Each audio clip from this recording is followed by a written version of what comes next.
అందరికీ నమస్కారం. Welcome back to our channel. రామాయణాన్ని తెలుగులో రాసింది ఎవరో మీకు తెలుసా? పదండి ఇప్పుడు తెలుసుకుందాం.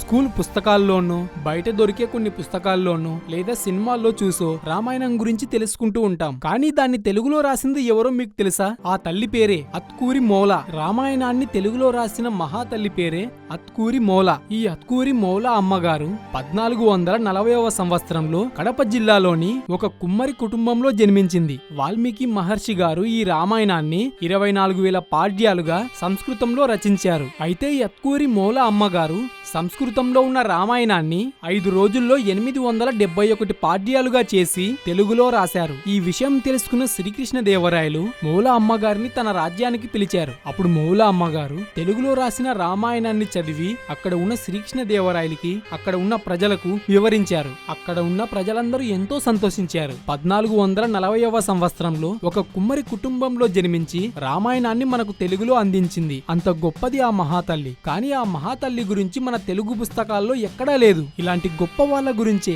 మనం తెలుసుకోవాల్సింది. రామాయణాన్ని మనకు తెలుగులో పరిచయం చేసిన ఆ మహాతల్లికి. ఇదే ఫ్రెండ్స్ ఈ రోజుకి వీడియో. ఈ ఇన్ఫర్మేషన్ మీకు నచ్చితే మన వీడియోని లైక్ చేసి షేర్ చేసి మన ఛానల్ని సబ్స్క్రైబ్ చేసుకోండి. ఇందులో ఏవైనా తప్పులు చెప్పింటే నన్ను క్షమించండి.